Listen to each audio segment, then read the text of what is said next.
जैसा मैं आप लोगों को हमेशा से बताता आया हूँ, परमेश्वर की इच्छा है कि आने वाले समय में हमें बहुत बड़ी कलीसिया से प्रभु आशीषित करने जा रहे हैं। हालेलुया। सो आइए हम परमेश्वर के वचन की ओर चलते हैं। आज का हमारा जो विषय है वो है परमेश्वर आपको चुनता है। और जो ये वचन है, पिछले सप्ताह परमेश्वर की आत्मा ने, जब मैं प्रार्थना में था तब प्रभु की आत्मा ने मुझे ये विषय दिया आप लोगों को बताने के लिए।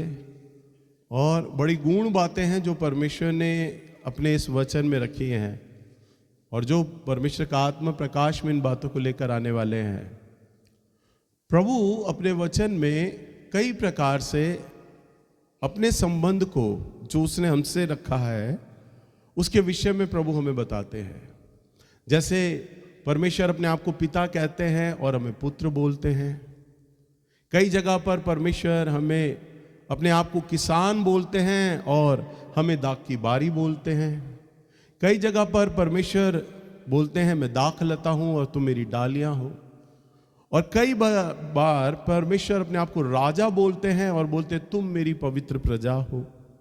और कई बार यूहन्ना 10:11 के अनुसार परमेश्वर बोलता है अच्छा चरवाहा मैं हूं और अच्छा चरवाहा भेड़ों के लिए अपने प्राण देता है। तो यहां पर परमेश्वर अपने आप को एक चरवाहे के रूप में संबोधित करता है और हमें भेड़ों के समान परमेश्वर बताता है। परमेश्वर ने मेरे भीतर इस बात को प्रकट किया कि मैं इस विषय पर अपने आऊं। आइए हम परमेश्वर के वचन में चलेंगे, निकालेंगे मत्ती की किताब इसका 25 अध्याय और इसका 31वां पद। जब मनुष्य का पुत्र अपनी महिमा में आएगा और सब स्वर्गदूत उसके साथ आएंगे तो वह अपनी महिमा के सिंहासन पर विराजमान होगा और सब जातियां उसके सामने इकट्ठा की जाएंगी। और जैसे चरवाहा भेड़ों को बकरियों से अलग कर देता है वैसे ही वह उन्हें एक दूसरे से अलग करेगा। वह भेड़ों को अपनी दाहिनी ओर और बकरियों को अपनी बाईं ओर खड़ा करेगा। हाँ, यहाँ पर देखो प्रभु एक उपमा दे रहे हैं और ये परमेश्वर इस समय प्रभु यीशु मसीह अनुग्रह में नहीं वरन न्याय के सिंहासन पर विराजमान है। लिखा है सब जातियां उसके सामने इकट्ठा की जाएंगी। हर प्रकार के धर्म के लोग, हर प्रकार की भाषा बोलने वाले लोग, हर प्रकार का कुल जाति हमारे पिता परमेश्वर के सिंहासन के सामने है। और 32वें पद में लिखा है सब जातियां उसके सामने इकट्ठा की जाएंगी। और जैसे चरवाहा, देखो यहां भी प्रभु फिर अपने आप को एक चरवाहा के रूप में बोलता है। कहते जैसे चरवाहा भेड़ों को बकरियों से अलग करता है। किनको अलग कर रहा है? भेड़ों को बकरियों से क्या कर रहा है? अलग कर रहा है। वैसे ही वह उन्हें एक दूसरे से अलग कर देगा। 33वें पद में वह भेड़ों को अपने दाहिनी ओर यानी अपने राइट साइड पे, भेड़ों को अपने दाहिनी ओर और बकरियों को अपने लेफ्ट साइड पे यानी बाईं ओर वो खड़ा करेगा। 34वां पद, तब राजा अपनी दाहिनी ओर वालों से कहेगा। हाँ, अब देखो यहां पर फिर राजा आ गया और वो अपने प्रजा से बोल रहा है। राजा क्या बोल रहा है? भेड़ों से, हाँ, हे मेरे पिता के धन्य लोगों, हे मेरे पिता के धन्य लोगों, आओ और उस राज्य के अधिकारी हो जाओ जो जगत के आदि से तुम्हारे लिए तैयार किया गया है। हाँ, कहता है आओ राज्य के अधिकारी हो जाओ जो जगत के आदि से तुम्हारे लिए क्या किया गया है? तैयार किया गया है। और ये परमेश्वर किन से बोल रहा है? अपनी प्रजा से। ये किन से बोल रहा है? अपनी भेड़ों से। किन से बोल रहा है? जो सीधे हाथ की तरफ खड़े हैं, परंतु जो उल्टे हाथ की तरफ खड़े हैं वो बकरियां हैं। यानी बकरियों को परमेश्वर अपना उत्तराधिकारी नहीं बोल रहा, अपनी प्रजा नहीं बोल रहा, वो तो भेड़ों से संबोधित है, भेड़ों से बात कर रहा है। अगर हम देखें कि क्यों परमेश्वर ने भेड़ों से संबंधित बातें की, भेड़ें जो राइट साइड पे हैं, जो खड़ी हैं, उनसे वो बात कर रहा है। बकरियों से नहीं कर रहा। और लिखा है वचन में, उसने भेड़ों को बकरियों से अलग कर दिया। यानी जो गंदा है, कूड़ा है, उसमें से उसने हीरे को अलग कर दिया, हीरे को निकाल दिया। सो अगर हम एक पॉइंट पे चलें, पहले बिंदु को अगर हम सीखें, तो भेड़ का जो स्वभाव है ना, भेड़ का जो नेचर है, उसको अपना डायरेक्शन नहीं पता होता, मार्गदर्शन नहीं पता होता, मैंने किस राह में चलना है। इसमें हम भेड़ों की उन खूबियों को, नकारात्मक बातों को सीखेंगे कि किस कारण से परमेश्वर भेड़ों से प्यार कर रहा है। तो भेड़ों के अंदर नेचर है, उन्हें अपना मार्ग नहीं पता होता, डायरेक्शन नहीं पता होता। समझ पा रहे हैं? आपने एक कहावत तो सुना होगा ना, अरे वो भेड़ चाल है भाई। भेड़ चाल का मतलब एक जा रहा है, झुंड का झुंड उसके पीछे जा रहा है। तो हमारे बुजुर्ग लोगों ने ये कहावत क्यों बनाई, एक जाता है तो सब उसके पीछे जाते हैं? क्योंकि भेड़ है, एक भेड़ पूरे झुंड में अगर एक भेड़ जहां है ना, वहां वहां वो पूरा का पूरा जत्था उसके पीछे हो लेता है। एक बार मैं सदर बाजार जा रहा था प्रार्थना में, हमारी कलीसिया के कुछ लोग वहाँ हैं, और सदर बाजार का सारा जगह जो मुस्लिम एरिया है, तो मैं चौक पे खड़ा हुआ और एक मुस्लिम आदमी आगे वाली भेड़ के आगे आगे चल रहा। आगे जो भेड़ है उसके आगे आगे चल रहा, वो बस आगे आगे चल रहा है, और जो भेड़ है, एक सिंगल भेड़, वो उसको फॉलो कर रही है, जो आगे वाली भेड़। और 300-400 भेड़ें, लगभग बहुत बड़ा जत्था, पूरा सड़क पार कर रही हैं भेड़ें, और इधर उधर नहीं भाग रही। वो जो उनका चरवाहा है, उसको पता है मैंने किस जगह इन्हें कहाँ ले जाना है, कहाँ बांधना है, कहाँ इनका अस्तबल है, उसे पता है। और वो मुड़ मुड़ कर भी नहीं देख रहा, मेरी कोई भेड़ उधर तो नहीं भाग रही, मेरी कोई भेड़ उधर तो नहीं भाग रही, वो मुड़ मुड़ के भी नहीं देख रहा। वो बेफिक्र होके तेज चलता जा रहा है, और एक भेड़ है वो उसे फॉलो कर रही है जो सबसे आगे है, और जितनी भी सारी भेड़ें हैं वो उस भेड़ को देख रही है। हमारी भेड़ आगे जा रही है, हमने जहां जाना है, हमारा चरवाहा आगे जा रहा है। बस एक आगे चरवाहा और एक पीछे चरवाहा, बस कहानी खत्म। दो चरवाहे बस 300-400 भेड़ों को संभाल रहे हैं, बड़ी अद्भुत। और मैं बाइक पे खड़ा हुआ और भेड़ों को जाते हुए देखता, तब मुझे ये दृष्टांत याद आया। मैंने कहा बताओ, प्रभु के वचन में कितनी अच्छी बातें लिखी हैं, जो लॉजिकली हम दुनियावी रीति से हम इन बातों को अपने सामने होता हुआ देखते हैं। हमारे बुजुर्ग लोगों ने कहा ना कि एक भेड़ जो है वो भेड़ चाल में जाती है, एक भेड़ जाती है तो सारे लोग उसके पीछे चलते। अगर एक भेड़ गड्ढे में गिरेगी तो सारी भेड़ें क्या होंगी, गड्ढे में गिरेंगी। वो ये नहीं सोचेंगी कि हमें इसकी जान जा रही है, ये मर रही है, ये खत्म हो गई है, अब हमें रुक जाना चाहिए। उनमें चालाकियां नहीं होती, उनमें बड़ा भोलापन होता है, बड़ा सीधापन होता है, और वो उसमें कूद जाती है ना। कितनी अद्भुत बात। वो सारी भेड़ें एक ही गड्ढे में गिरकर मर जाती है। प्रभु अपनी बच्चों को, अपनी प्रजा को भेड़ बोलता है। क्या बोलता है? उन लोगों को बोलता है, वो आप सबको कहना तो चाहता है, परंतु अब आप अपना अवलोकन खुद कर लीजिएगा। आज के वचन को सुनकर आप भेड़ों में शामिल हैं या बकरियों में शामिल हैं? जो वचन में आप सुन रहे हैं, सीख रहे हैं, क्या आपका स्वभाव भेड़ वाला है, सीधापन है, भोलापन है आपके अंदर? आजकल के टाइम में सीधे आदमी को बेवकूफ बोला जाता है। बेवकूफ है वो, अकल ही नहीं है, मूर्ख है, और आप अपने आप को चालाक समझते हैं, परंतु पता नहीं वही जो बेवकूफ है ना, वो जो सीधा है, जिसे आप बुद्धू बोल रहे हो, मूर्ख बोल रहे हो, वही तो परमेश्वर को भा रहा है, क्योंकि इसके अंदर सीधापन है, मन की सीधाई है, भेड़ वाली बात है। अब भेड़ वाला वो बात है, अगर उसको डायरेक्शन अगर कोई आदमी दे देगा ना, तो वो उसी के अनुसार चलेगा। सीधी अगर डायरेक्शन मिल जाएगी तो वो उसके अनुसार चलेगा। अगर उसको कोई गलत डायरेक्शन में डाल देगा तो वो गलत डायरेक्शन में चले जाएगा। हमारे चर्च के कई विश्वासी भटक जाते हैं एक दूसरे की बातों में आकर। उनमें कुछ बकरियां भी शामिल होती हैं, तो वो भेड़ों को भड़का देती है ना।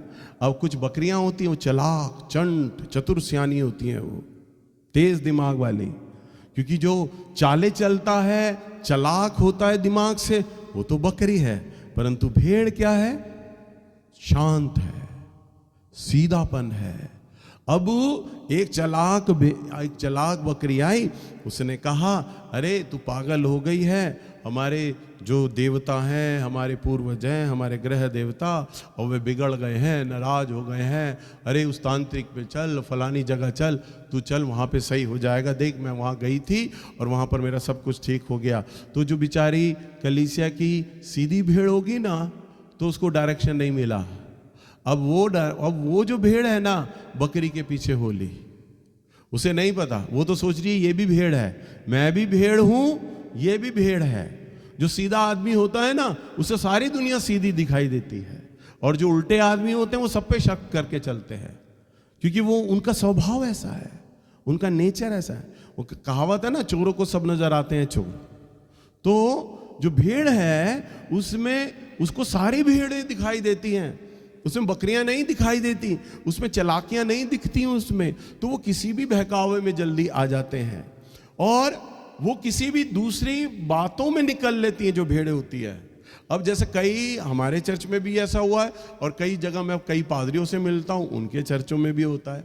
क्या होता है, कई लोग दूसरी जगह पे दूसरे चर्चों में चले जाते हैं आकर्षण देखकर, वहां पर तो भीड़ है इसलिए चले जाते हैं, वहां पे तो खाना खिलाया जाता है वो इसलिए चले जाते हैं। तो वो जाते हैं, भैया हम किस लिए गए थे वहां, के भाई क्यों जा रहे हो, भैया वहां पे तो चर्च के बाद खाना भी होता है। दाल रोटी के पीछे, राजमा चावल के पीछे आपने अपनी वफादारी बेच दी।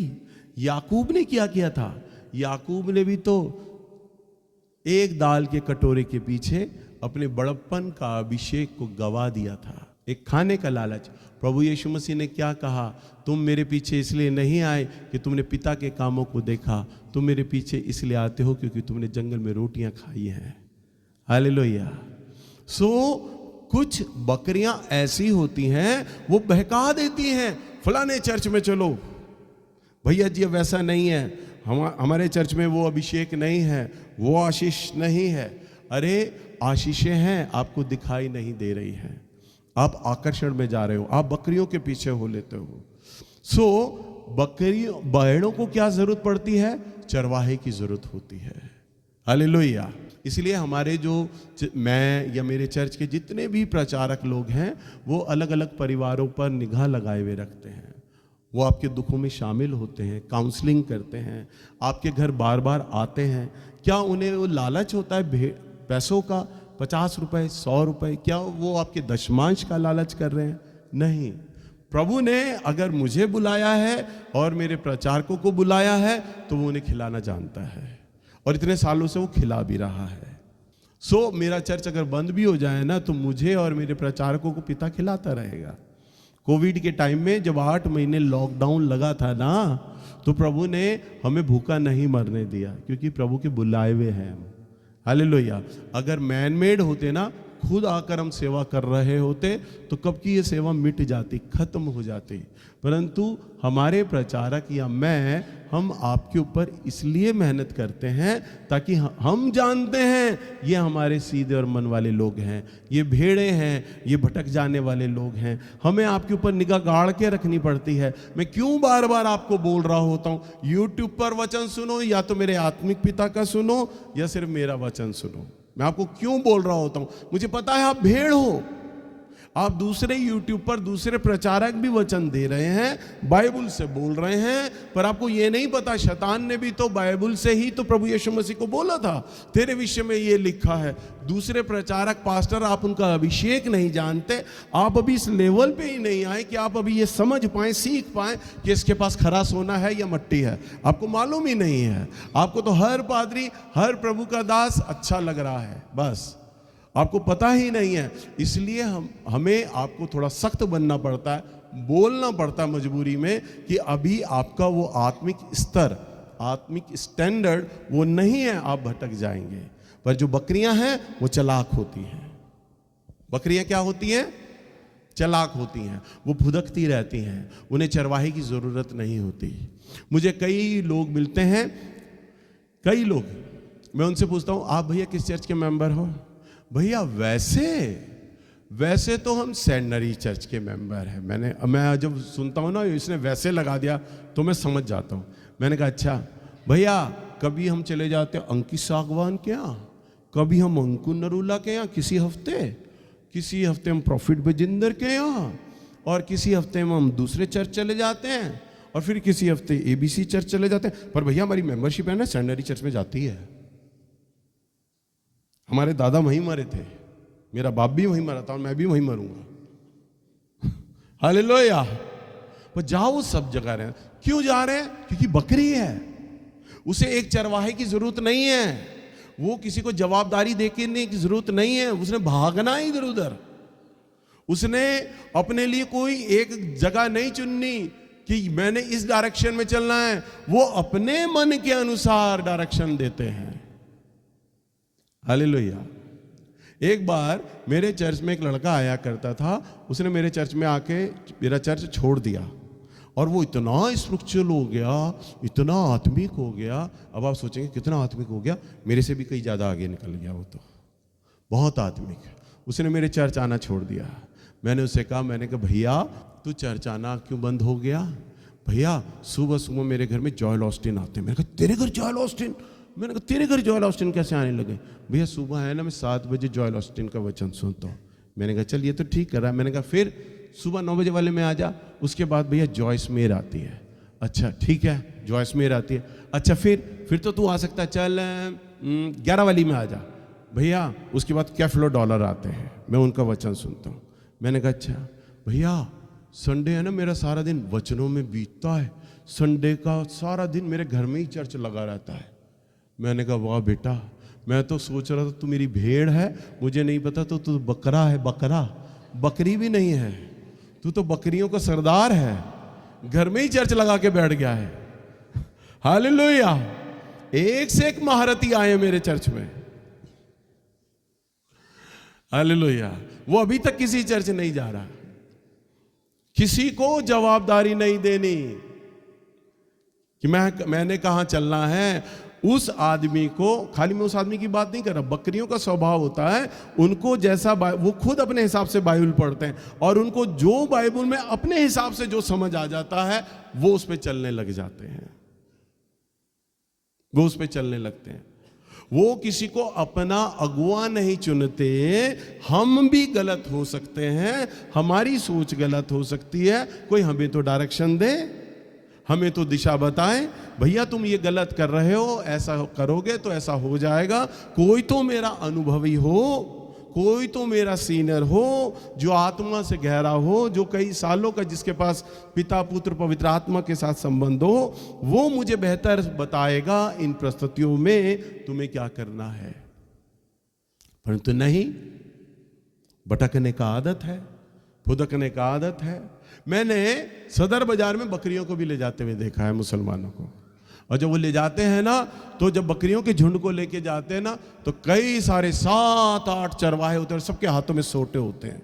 और जब वो झुंड को लेके चलते हैं ना, आगे पीछे लेफ्ट में राइट में चारों तरफ कहीं से भी भेड़ निकल के भागेगी, बकरी निकल के भागेगी, क्योंकि बड़ी चंचल होती है, इधर उधर भागती है वो। चरवाहे की नजर बची नहीं, कहीं और भागेगी, इसलिए वो हाथ में सोटा रखते हैं और सबको हकाते हुए ले जाते हैं। पर भेड़ बेचारी सीधी होती है, वो तो चरवाहे के पीछे पीछे चलती है। हालेलुया। इसी मारे अगर हम प्रभु का वचन देखें, लूका की किताब, इसका 6 अध्याय और इसका 39वें पद में क्या लिखा है? फिर उसने उनसे एक दृष्टांत कहा, क्या अंधा अंधे को मार्ग बता सकता है? क्या दोनों गड्ढे में नहीं गिरेंगे? चेला अपने गुरु से बड़ा नहीं, परंतु जो कोई सिद्ध होगा वह अपने गुरु के समान होगा। हाँ, क्या कह रहा है प्रभु? क्या ये अंधा अंधे को मार्ग बता सकता है? क्या दोनों गड्ढे में ना गिरेंगे? अंधा, प्रभु यीशु मसीह एक शारीरिक, एक दुनियावी उदाहरण देकर बोल रहे हैं, परंतु वो दुनियावी उदाहरण वो आत्मिक बातों से जोड़कर बोल रहे हैं। आत्मिक अंधा, शारीरिक अंधा नहीं, आत्मिक अंधा, जिसे वचन का ज्ञान नहीं है, जिसका प्रार्थना का जीवन गहरा नहीं है, जो खुद अगुवे की अधीनता में नहीं है, वो आपको कैसे अगुवे की अधीनता में लाएगा? जो खुद वचन नहीं पढ़ता, जिसका खुद पवित्र जीवन नहीं है, जो परमेश्वर के मन अनुसार जीवन नहीं चल रहा, वो आपको कैसे डायरेक्शन देगा? अभी तो वो खुद ही आत्मिक अंधा है। वचन में लिखा है, अंधा अंधे को रास्ता दिखाए तो दोनों गड्ढे में गिरेंगे। वह आने वाले दिनों में खुद तो परमेश्वर से भटकने वाला है, वह खुद तो आने वाले दिनों में परमेश्वर से विश्वास से गिरकर दुष्ट आत्माओं के चक्कर में आने वाला है। वो खुद तो आकर गड्ढे में गिरेगा, वह बंधुआइयों में जाने वाला है और श्रापों के जीवन में जाने वाला है, और वह उस व्यक्ति को भी अपने साथ गड्ढे में ले जा रहा है जो व्यक्ति उसके पीछे चल रहा है, जो आत्मिक अंधा है। इसलिए हमें एक आत्मिक अगुवे की आवश्यकता होती है, जो हमें मार्ग दिखाता चला जाए, हमारी अगुवाई करता चला जाए। देखिए, सच्चा चरवाहा तो वो है, मेरा प्रभु यीशु मसीह, मेरा महायाजक इस कलीसिया का।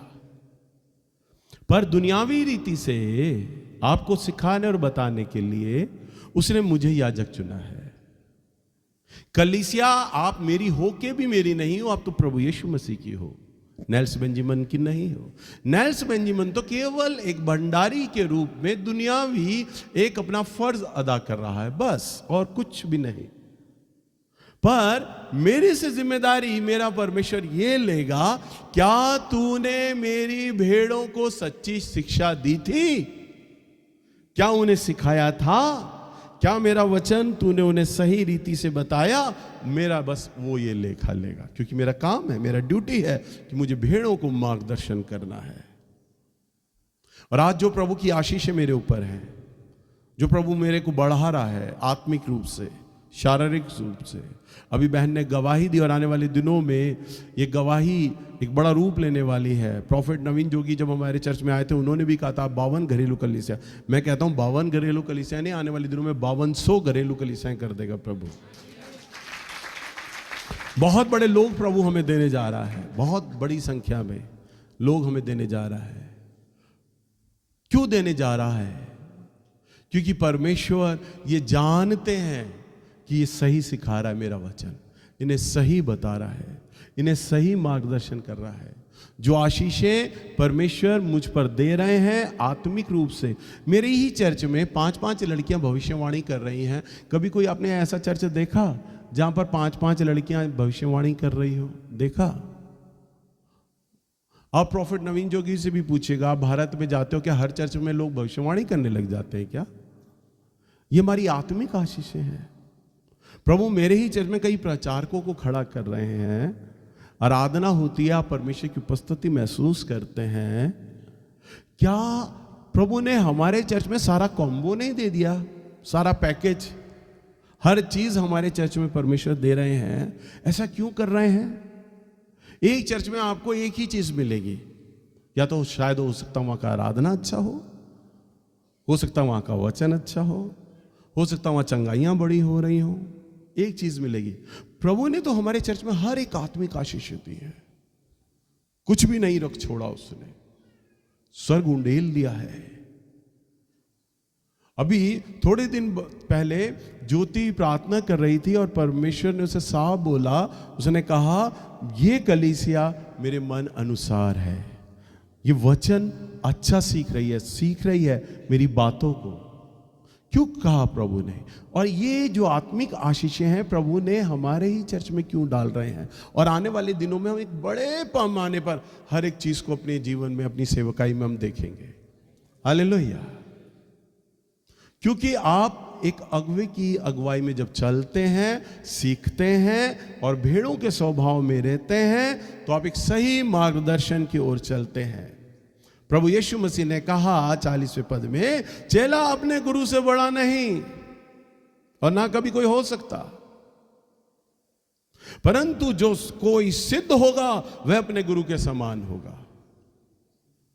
प्रभु यीशु मसीह कहते हैं चेला बड़ा नहीं है, पर जो सिद्ध होगा, परफेक्ट होगा, वह गुरु के समान होगा। प्रभु यीशु मसीह ने अपने चेलों के पैर धोए थे, धुलवाए नहीं थे, धोए थे। प्रभु ने सेवा की थी, प्रभु यीशु मसीह ने सच्चा गुरु बना। और वही परमेश्वर वो चाहते थे कि मेरे बच्चे, मेरे चेले मेरे जैसा बन जाएं, प्रभु यीशु मसीह ने कहा जो काम मैंने की वो तुम भी करोगे, वरन इनसे भी बड़े काम तुम करोगे। हालेलुया। यानी मेरे समान हो जाओगे तुम। आप जब परमेश्वर की आज्ञाकारिता में चलेंगे, बलिदानी जीवन चलेंगे, आप मुझसे कभी बड़े नहीं हो सकते। परंतु प्रभु कह रहा है यदि वे सिद्ध हो जाएंगे तो तेरे समान बन सकते हैं, तेरे इक्वल आकर खड़े हो सकते हैं आत्मिक क्षेत्र में। हालेलुया। हम पढ़ते हैं ना एक दृष्टांत, लाजर मरा, वो पिता परमेश्वर के गोद में है, और एक सेठ मरा, वो नरक की आग में जलाया जा रहा है। वो प्रभु ने दृष्टांत दिया कि लाजर तो जो भिखारी था सेठ के दरवाजे पर पड़ा रहता और झूठन खाया करता था, पर दोनों मरे। और लाजर तो पिता की अब्राहम की गोद में गया, परंतु जो सेठ है वो नरक की आग में है। सेठ ने विनती करी पिता से, हे पिता होने दे, मेरे भाई लोग भी मेरी ही तरह कुकर्म कर रहे हैं जमीन पर, तू किसी दूत को भेज कि वो विश्वास कर लें ताकि वे भी इस नरक की आग से बच जाएं जिस नरक की आग में मैं जल रहा हूं। तो पिता प्रभु यीशु मसीह ने क्या कहा, उनके पास मूसा की व्यवस्था है, वो वहीं से उसे जान लेंगे, पढ़ लेंगे। उन्हें बताई जा रही है मूसा की व्यवस्था। यदि वे व्यवस्था सुनकर भी ना मन फिराएं तो वे तेरे ही समान दंड को भोगेंगे। हालेलुया। यानी उन्हें भी याजक मूसा की व्यवस्था पढ़ा रहे हैं, वे दूतों पे विश्वास नहीं करेंगे, वे दूतों को नकार देंगे। सेठ कहता है तू दूतों को भेज दे, वो बताएंगे कि यहां नरक की आग है, वो मन फिरा ले। तो कहता ना, वहां पर दूत नहीं जाएंगे, वहां तो याजक लोग मूसा की व्यवस्था बता रहे हैं। वो उन व्यवस्था की पुस्तक को भी अगर मन ना फिराएंगे तो वो यही तेरे ही समान को दंड भोगेंगे।